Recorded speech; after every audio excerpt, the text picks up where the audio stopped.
नमस्कार दोस्तों, DD react के एक और रिएक्शन वीडियो में आप सभी का स्वागत है। मैं हूं आलोक। तो आज जो वीडियो मैं आप लोगों के साथ देखने वाला हूं और जिस वीडियो पर मैं आज रिएक्शन देने वाला हूं वो वीडियो है रबाहा इमरान का। और इस वीडियो का टाइटल है Indian UPI transactions cross 1 trillion mark in 2021-2022, यानी कि 2021-22 में जो भारत का मनी ट्रांजैक्शन सिस्टम है यूपीआई, उसने 1 ट्रिलियन का मार्क जो है वो क्रॉस कर लिया है। तो अब देखते हैं कि इस पर जो ये भारत की इतनी बड़ी उपलब्धि है डिजिटल ट्रांजैक्शंस में, इसमें इस पर पाकिस्तान की जनता क्या कह रही है। तो आइए देखते हैं। प्रोग्राम का सवाल ये है कि इंडिया जो है डिजिटल ट्रांजैक्शंस के मामले में उसने अपना मार्क अचीव कर लिया। उसकी यूपीआई ने डिजिटल ट्रांजैक्शंस के मामले में $1 ट्रिलियन का मार्क जो है उसे अचीव कर लिया है। आप इस हवाले से क्या कहना चाहेंगे? और फाइनेंशियल ईयर 2021 और 22 का जो डाटा सामने आया है, 83.45 लाख करोड़ की उन्होंने डिजिटल ट्रांजैक्शंस की हैं और यानी कि 1 ट्रिलियन डॉलर्स का मार्क जो है अचीव कर चुके हैं डिजिटल ट्रांजैक्शंस के मामले में यूपीआई की वजह से। इस हवाले से आप क्या कहना चाहेंगे सर? आप क्वेश्चन आपका काफ़ी लॉन्ग है बट इसका मैं शॉर्ट आंसर देना ये चाहूँगा कि देखिए, सबसे पहले दो चीज़ें होती हैं। एक गवर्नमेंट की रिस्पॉन्सिबिलिटीज़ होती है और एक हमारी सोसाइटी के इन्वेस्टर्स होते हैं। गवर्नमेंट फैसिलिटेट करती है लोगों को, जिस वजह से इन्वेस्टर्स का कॉन्फिडेंस लेवल हाई होता है। इन्वेस्टर जो उनसे होते हैं वो कंपनीज़ पे इन्वेस्ट करते हैं। अब इन्वेस्ट करने का भी उनका मकसद ये होता है कि हमें टैलेंट शो हो। अब वो टैलेंट कहाँ से बनेगा? गवर्नमेंट फैसिलिटेट करती है आवाम को, लोगों को। अब इंडिया में बहुत ज़्यादा गेमिंग जोन बहुत ज़्यादा है, इंडिया में एप्लीकेशंस बहुत ज़्यादा है, इंडिया में ये डिजिटल जैसे आप बता रही है नंबर 1 पर आया है। बिज़नेस किया है काफ़ी अरब का डॉलर्स का, जितना भी उसने बिज़नेस किया है। क्यों किया है? वहाँ पर इन्वेस्टर्स हैं। पाकिस्तान में इन्वेस्टर्स नहीं हैं, बट मैं ये गारंटी से कह सकता हूँ कि पाकिस्तान में टैलेंट इंडिया से ज़्यादा है। बट पाकिस्तान की एक बदकिस्मती ये है कि पाकिस्तान में इन्वेस्टर्स नहीं है। इन्वेस्टर्स क्यों नहीं है? इन्वेस्टर्स चाहते हैं कि हम अगर किसी चीज़ में इन्वेस्ट करें तो हमारा 1 रुपया 2 रुपये हो, 2 रुपये हैं तो 4 रुपये हो। गवर्नमेंट फैसिलिटेट नहीं कर रही। गवर्नमेंट फैसिलिटेट करेगी तो हमारे इन्वेस्टर्स बढ़ेंगे तो काम ज़्यादा होगा, लोगों को प्रमोशंस मिलेगी और लोग ज़्यादा से ज़्यादा तालीम हासिल करेंगे और उनको ज़्यादा से ज़्यादा प्लेटफॉर्म्स मिलेंगे, जिस वजह से पाकिस्तान की परफॉर्मेंस बहुत अच्छी हो सकती है। अच्छा, एक चीज़ मुझे समझ में नहीं आई कि ये जो यूपीआई है बेसिकली ये लेन देन का एक एप्लीकेशन है, मान लीजिए एक सिस्टम है जिसको एक एप्लीकेशन के थ्रू हम सब भारत में यूज कर रहे हैं और बहुत जबरदस्त तरीके से यूज कर रहे हैं। यूपीआई ने पैसों का ट्रांजैक्शन इतना इजी बना दिया है कि किसी भी बैंक से किसी भी बैंक को आप बहुत आसानी से फोन नंबर पे, यूपीआई कोड पे आप कहीं भी पैसे भेज सकते हो। ये इतना आसान हो गया है।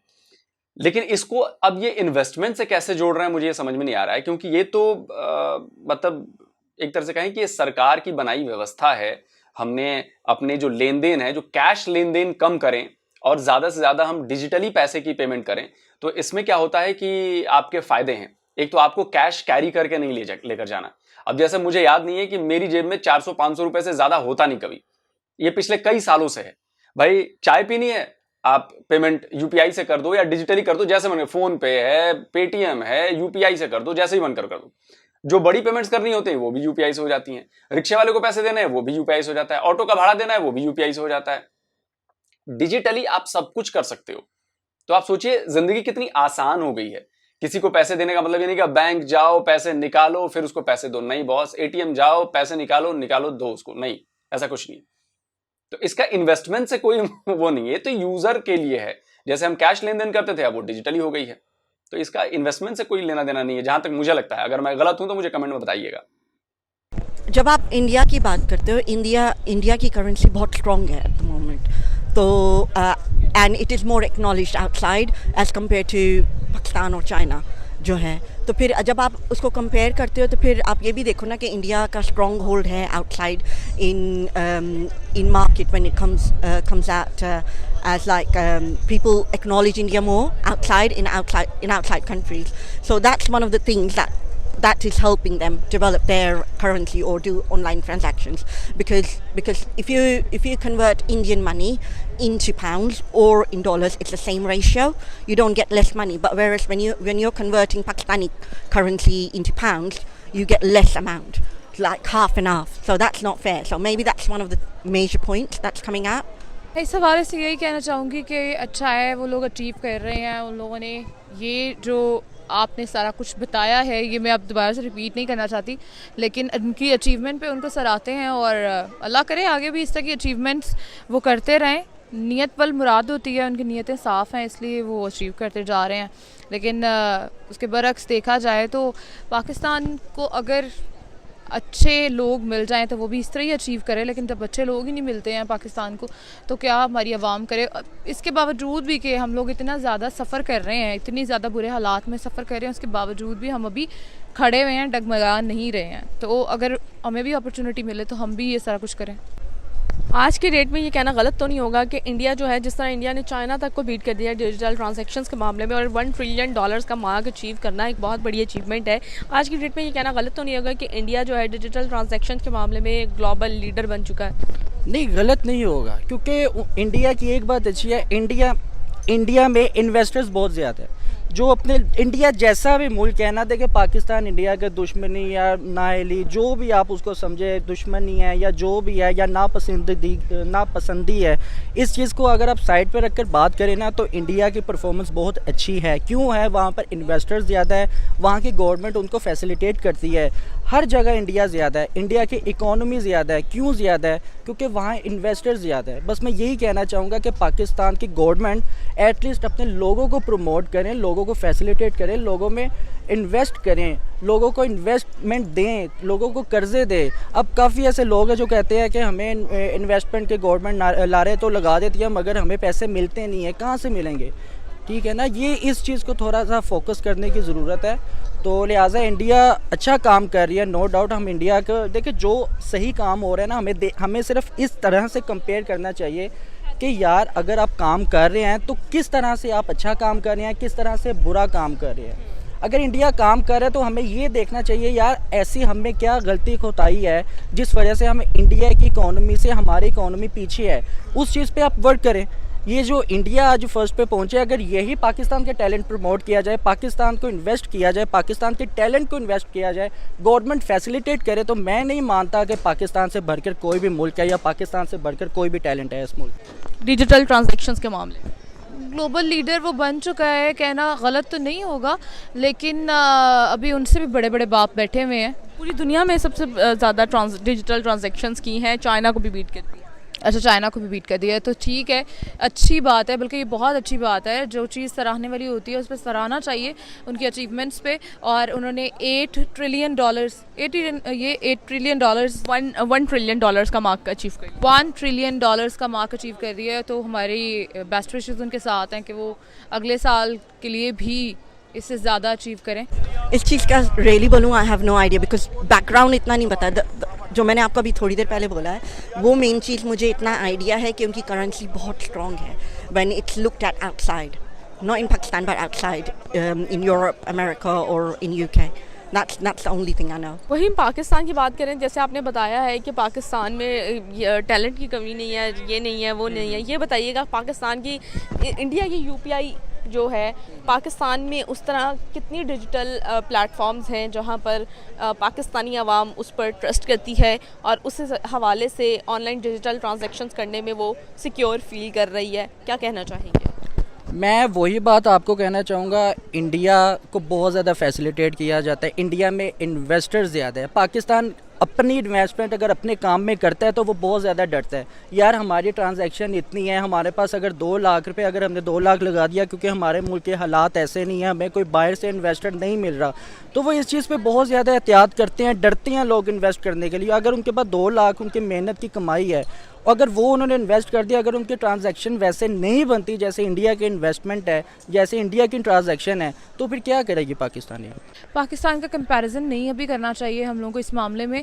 हम जानते हैं कि अभी पाकिस्तान काफ़ी दूर है, लेकिन इतना भी दूर नहीं है, अचीव पाकिस्तान भी कर जाएगा। मैं वही तो बताया ना कि अभी इतने बुरे हालात हैं हम लोगों के, फिर भी अभी हम डगमगा नहीं रहे हैं। तो अगर हम लोगों के हालात अच्छे हो जाते हैं तो हम लोग भी ये सब कुछ अचीव कर सकते हैं। और रही बात इंडिया की, तो इंडिया जो है उनके जो हालात हैं ना वो अब तक डामाडोल नहीं हुए हैं, स्मूथ चल रहे हैं। तो जब स्मूथ रहेंगे और उनके पास उनका जो रुपया है वो बहुत ज़्यादा स्ट्रॉन्ग है, तो ऑब्वियसली उनके उधर अगर महंगाई नहीं होगी तो ऑब्वियसली उनके जो लोग हैं वो तो सुकून में रहेंगे। यहाँ पे तो हम लोग के ठीक है, मानते हैं हम लोग बहुत सारी क्राइसिस से हम लोग गुजर रहे हैं, लेकिन हमारी दुआ यही है कि दोनों मुल्क बढ़ें आगे। That could be because पता नहीं मोहतरमा कैसे कह रही हैं कि हम आगे बढ़ रहे हैं, डगमगा नहीं रहे हैं। देखिए, अब डगमगा कैसे नहीं रहे हैं, आपके मुल्क के ऊपर इतने सारे कर्जे हो गए हैं, और छोटा मोटा कर्जा नहीं है जिसे आप उतार पाएंगे। मतलब आपको एक कर्जा चुकाने के लिए भी दूसरे देश से आपको कर्जा लेना पड़ रहा है जिससे वो उस कर्जे को उतार पाएं। दूसरी चीज कि आपके देश की जो हालत है, अभी जो राजनीतिक हालत है और जो अस्थिरता का माहौल बना हुआ है, उसको देखते हुए IMF ने आगे बातचीत करने से इनकार कर दिया है। आपको और ज्यादा लोन देने से शायद वो मना कर दिया है उसने। ये इसलिए है क्योंकि इनस्टेबिलिटी इतनी ज्यादा हो गई है आपके देश में कि पूछिए मत।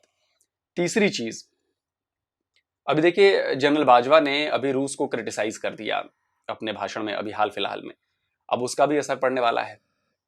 आप अमेरिका को खुद नाराज करके बैठे हो, दुनिया के सारे देशों को आप नाराज कर चुके हो। चाइना भी बहुत ज्यादा खुश नहीं है आपसे, लेकिन अब चाइना की मजबूरी है क्योंकि उसने बहुत ज्यादा पैसे आपके ऊपर इन्वेस्ट किए हैं, तो वो भी अब चल रहा है काम, ठीक है। चौथी चीज ये है कि आपकी जो छवि है, इन्वेस्टमेंट की बात भाई साहब कह रहे थे, आपकी जो छवि है उस पर तो इन्वेस्टमेंट नहीं आएगी। बहुत मुश्किल है इन्वेस्टमेंट को लेकर आना। तो सबसे पहले आपकी छवि है एक टेररिस्ट कंट्री की, जहां पर आतंकवादियों को सपोर्ट किया जाता है, जहां पर दुनिया के बड़े बड़े आतंकवादी बैठे हुए हैं। ओसामा बिन लादेन जहां से मिला, जिस देश का प्रधानमंत्री ओसामा बिन लादेन को शहीद करार देता है, आप ये बात समझ रहे हो?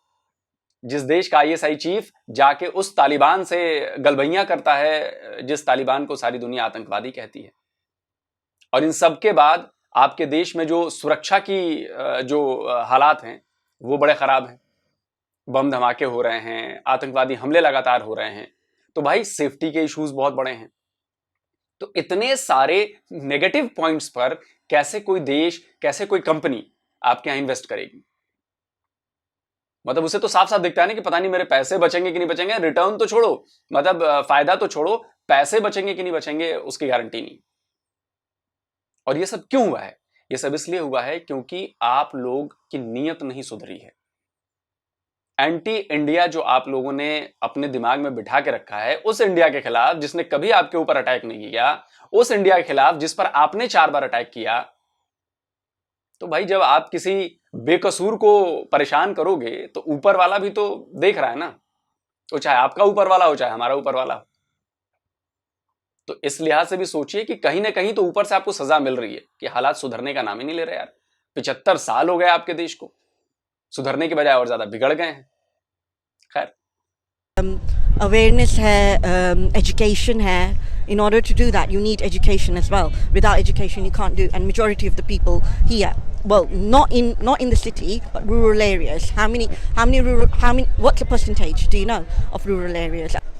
अगर आपको पता होगा तो फिर I think illiterate or uneducated people की वजह से बड़ा effect होता है. Whereas in India, English is taught nationally. Here, it's really hard, isn't it, to teach English in government schools and all of that. So I think that plays a major role as well. क्या आज की date में हमें India से सीखते हुए काम करना चाहिए? बिल्कुल देखना चाहिए।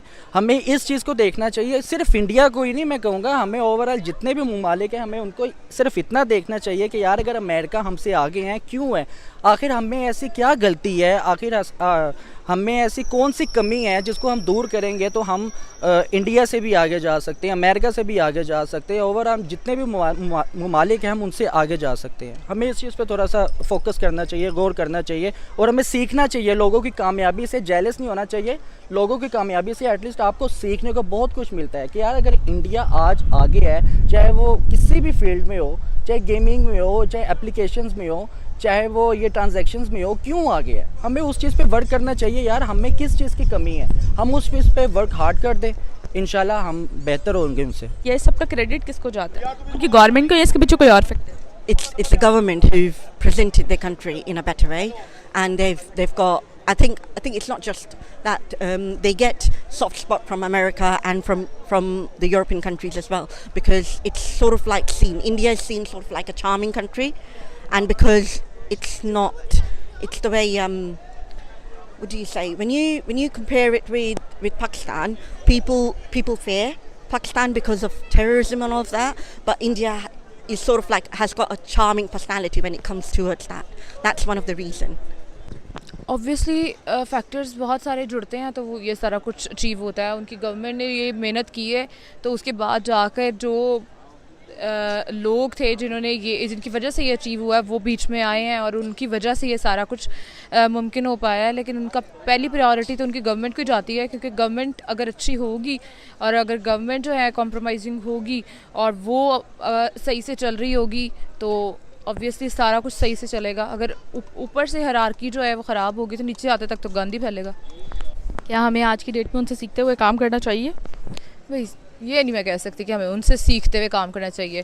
ठीक है, उन्होंने अगर सीखा है किसी से तो वो उनकी अपनी बात है, लेकिन हम सीखने वाली बात मैं नहीं कह रही। हाँ, अच्छी बातें सीखनी ज़रूर चाहिए, लेकिन कुछ अपना भी दिमाग लड़ाना चाहिए जो कि हम लोग नहीं लड़ाते।